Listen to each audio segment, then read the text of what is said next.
I'm out here on the beach. You see this water back here? A lot of people, especially from foreign countries like Jamaica, Haitians, and a lot of other foreign people, they know to come out here to take a cleansing bath. You come out here, you pray to the water, you submerge your whole body underwater, and you pray for the things that you want. And like you got to understand, water holds memory. It's a lot about water that you wasn't taught. You feel what I'm saying? They taught you about everything else, but they didn't teach you about what water really does. Now, I'm finna show you a video about Agenda 21. I told y'all earlier, if you get a chance, check out Agenda 21. This is a video that breaks it down very, very simply. Simple. So y'all check this video out. It's your boy Papa Duck. And I'm finna go talk to the ancestors while y'all do that. Yeah. Sustainable development has become the popularized expression for Agenda 21. Agenda 21 is the 1992 United Nations Rio Declaration on the Environment and Development. It is the agenda for the 21st century you're living in today. For a brave new world where everything that you cherished and held true will no longer exist. Agenda 21 defines itself as the comprehensive plan of action to be taken globally, nationally, and locally by organizations of the United Nations systems. It also elevates nature above man.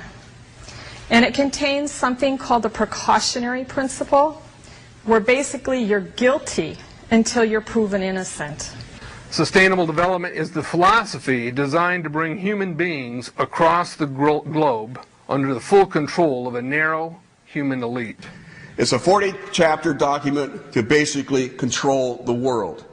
It's based entirely on socialist control mechanisms. Sustainable developers have designed a global movement coordinated through a global to local action plan to create world government in accordance with certain objectives.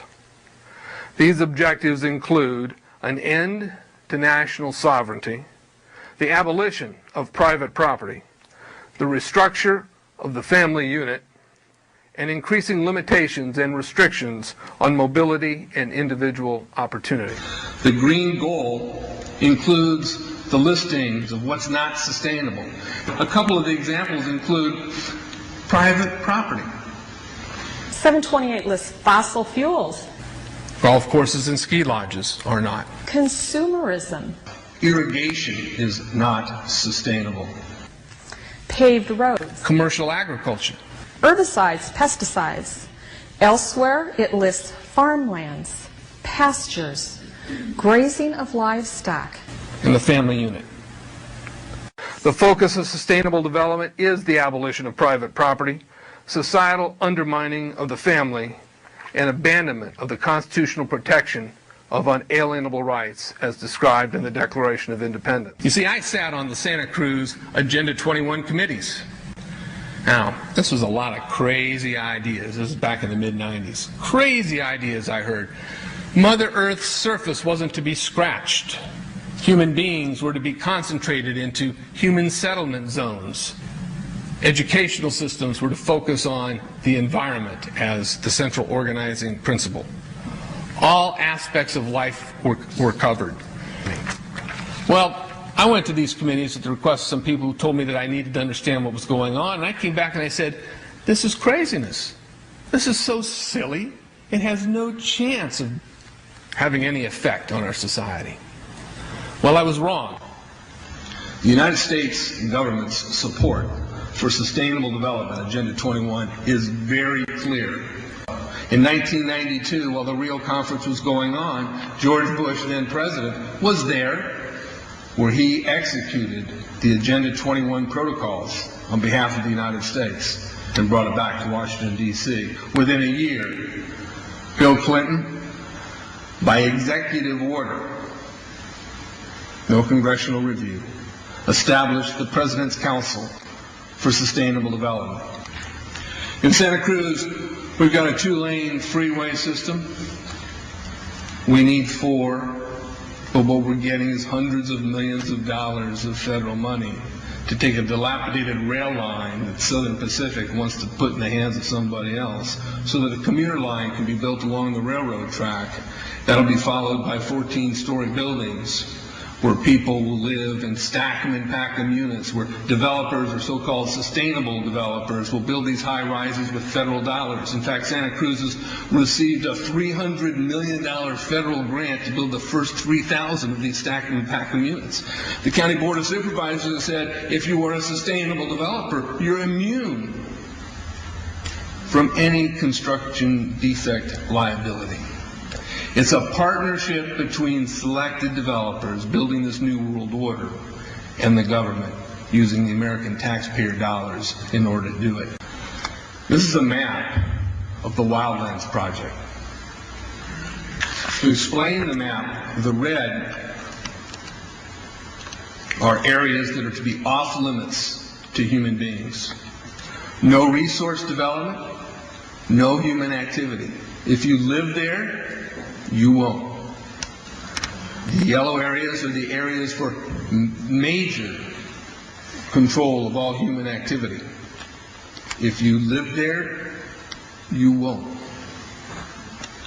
The black areas, the black dots, are the smart growth zones. That's where human beings are to be stacked and packed in small living units along rail tracks. The Smart Growth Program ultimately has jobs assigned and children cared for by the state. The question has been asked many times how the people who are perpetrating these things expect to do this and make it last. And the answer to that is that you steal a generation of children and you indoctrinate them so that they accept these ideas and they become global citizens in the coming global village. UNESCO came out and declared 2005 to 2015 the decade of education for sustainable development. But they go on to say that it will encompass the 40 chapters of Agenda 21. That is your federal national curriculum. The entire purpose of second grade social studies is to transfer loyalty from the family to the government and teach them about sustainable economic consumption. Students construct their own understandings of reality and realize that objective reality is not knowable. So why bother? The truth is, the truth, which keeps men free, is being suppressed in order to prop up the attitude training agenda. And it moves on. This is our new math called connected mathematics. Standard 3 tells us that students learn that mathematics is man-made, that it is arbitrary, and good solutions are arrived at by consensus. Most of us assume 2 plus 2 is always going to equal 4. You're wrong. We might reach a new consensus. How well does it work? Well, they tell you in the teacher's guide in the back, it tells us that because the curriculum doesn't emphasize arithmetic computations done by hand, some students may not do as well on tests assessing computational skills. We believe such a trade-off in the favor of CMP is very much to the student's advantage in the world of work. Our children are mathematically illiterate on purpose. How do I know on purpose? Why isn't this just a basic bad idea? Because the Sustainable Development Plan tells us so. Generally, more highly educated people who have higher incomes consume more resources than poorly educated people who tend to have lower incomes. In this case, more education increases the threat to sustainability. Charlotte Iserby, I owe you an apology. I did not believe for the longest time it was a deliberate dumbing down. I thought the dumbing down was a natural consequence of a bad idea. Folks, it's deliberate. It's deliberate. The sustainable globalist goal is the orchestration of a planned fall of American principles, values, and lifestyles. The effect on the average American will be devastating. With modernizing technology, the ordinary person will live without independence, privacy, or substantive rights. Another press conference that I attended was the HAGGLE group, the International Committee for Local Environmental Initiatives. It helps in the implementation of Agenda 21 in all of our local communities. And one of the speakers was a Harvey Reuven, who happens to be the vice chair of HAGGLE. And I asked him about the correlative rights that Americans derive from the United States Constitution and the Bill of Rights. And that, of course, is your individual liberties, your private property, your freedom of speech. I asked about it clashing with Agenda 21. And you know what his response was?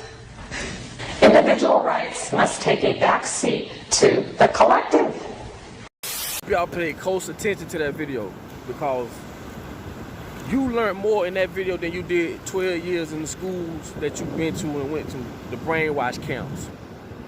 But anyway, like I say, it's a beautiful day. Hope everybody's safe. I've been praying to the ancestors, you know what I'm saying? I got my jewels on, the real jewelry, thanks to the Most High. And I got to give a shout out to the people that sponsor my videos, CarMarshal.com. You already know. I got to. And also, NutriBurst. All the links is on the bottom of this post. All the links is on the bottom of this post. Look at this big jellyfish right here.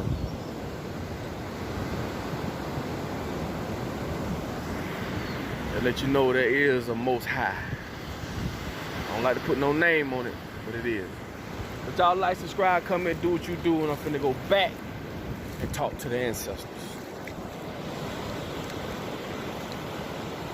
It's your boy Papa Duck.